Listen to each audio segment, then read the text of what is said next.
এই যে ম্যাডাম, আপনি জান্নাত? হ্যাঁ আমি জান্নাত, কিন্তু আপনি কে? আমি রোহান। আপনার বাবা আমাকেই বিয়ের জন্য পছন্দ করেছে। ও তাহলে আপনি Rohan, please have a seat.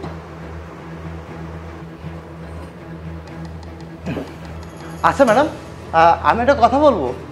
আপনাকে ফটোতে দেখতে যেরকম সুন্দর লাগছিল না, তার থেকে সামনাসামনি দেখতে আরও বেশি সুন্দর লাগছে। আর আপনাকে তো ফটোতে ঠিক লাগছিল, সামনাসামনি একদমই ঠিকঠাক লাগছে না। জান্নাত ম্যাডাম, আপনি একদম ঠিক বলেছেন। আমাকে সামনাসামনি থেকে ফটোতে দেখতেই সুন্দর লাগে।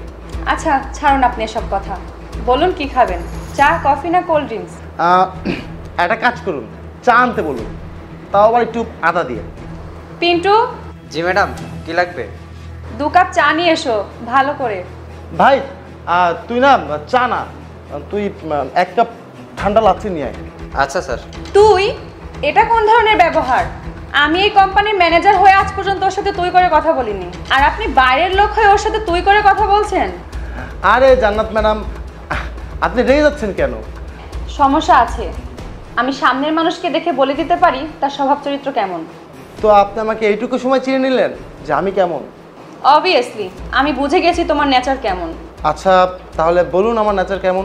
ফার্স্ট অফ অল তোমার ড্রেস আপ সেন্স ভালো না, পায়ে হাওয়ায় চটি পরে আছো আর গলায় গামছা, কথা বলার ম্যানার্সটুকু নেই। আর আমি এটা বুঝতে পারলাম না তোমাকে এই অবস্থায় অফিসে গিয়ে ঢুকতে দিল। কিছু তো একটা ব্যাপার তো আমার মধ্যে আছে, তা না হলে আমি কিভাবে আপনার সামনে বসে আছি? কোনো ব্যাপারই নেই তোমার মাঝে, সব ফালতু কথা। আর একটা ভালো মেয়েকে বিয়ে করার আগে নিজেকে পরিবর্তন করুন। আরে ম্যাডাম, এতটাই ফেলনা নই আমি যে বিয়ে করার জন্য এমন করবো। ব্যাস এবার চুপ করো। আমার বাবা যেমন সম্বন্ধ দেখেছিল তুমি একদমই তেমন না, আমার তোমাকে পছন্দ হয়নি। পছন্দ হয়নি কেন ম্যাডাম? কারণ তোমার মাঝে এমন কিছু নেই যেটা এখনকার ছেলেদের মাঝে থাকে।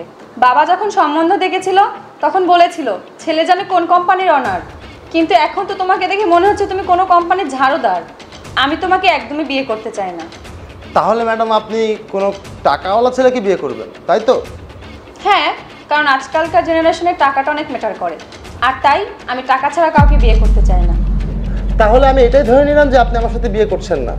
একদমই না, তোমার মতো গরিবকে বিয়ে করে আমি আমার জীবন নষ্ট করতে পারবো না, আর এটাই আমার ফাইনাল ডিসিশন। আচ্ছা ঠিক আছে, তাহলে আমি আপনার বাবাকে কল করে জানিয়ে দিচ্ছি যে আঙ্কেল আপনার মেয়ে আমাকে বিয়ে করতে চায় না। Just wait. আঙ্কেল, জান্নাত আমার সামনে বসে আছে, ও বলছে ও নাকি আমাকে বিয়ে করতে চায় না। হ্যাঁ হ্যাঁ শিওর, আপনার বাবা আপনার সাথে কথা বলবে।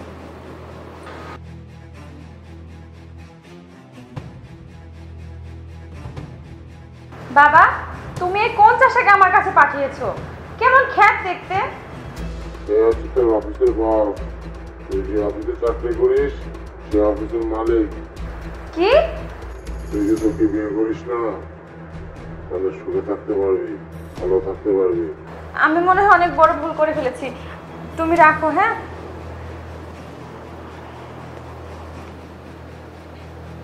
সরি, আসলে আমি বুঝতে পারি নাই। এই নিন আপনার ফোন। আপনি আমাকে আগে কেন বললেন না আপনি এই কোম্পানির ওনার? কিভাবে বলবো? আপনি তো আমাকে বলার সুযোগও দিলেন না, তার আগেই আপনি আমাকে জাজ করতে শুরু করে দিলেন। প্লিজ আমাকে ক্ষমা করে দিন, আমি আপনাকে ভুল জাজ করেছিলাম। ঠিক আছে, কোনো সমস্যা নেই। আপনি আমাকে ভুল জাজ করলেও আমি আপনাকে সঠিক জাজ করে নিয়েছি। আমি বুঝে গিয়েছি আপনি আসলে মানুষকে কিভাবে জাজ করেন। আরে না না, এমন কোনো ব্যাপার না, আমি আপনাকে বিয়ে করার জন্য রাজি।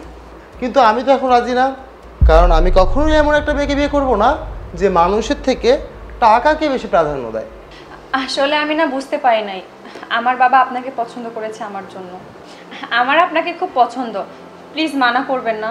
তোমার বাবা ঠিক যেভাবে আমাকে তোমার জন্য পছন্দ করেছে, ঠিক সেভাবে যদি আমি তোমাকে পছন্দ করতে পারতাম তাহলে হয়তো খুব ভালো হতো। বাট হ্যাঁ, এখন আর কিছু করার নেই। আর হ্যাঁ, আমি এখানে আসার আগে আপনার সম্পর্কে যাচাই বাছাই করেছি, আপনার ফিডব্যাক চেক করেছি। ম্যানেজার পোস্টে চাকরি করছেন, আপনার ফিডব্যাক খুবই ভালো। আর হ্যাঁ, এভাবেই আপনি ভালোভাবে কাজ করতে থাকুন। Best of luck. আপনার মধ্যে একটা গুণ আছে, আপনি টাকাকে বেশি গুরুত্ব দেন। এই মানসিকতাই আপনার চেঞ্জ করতে হবে। ভালো থাকবেন।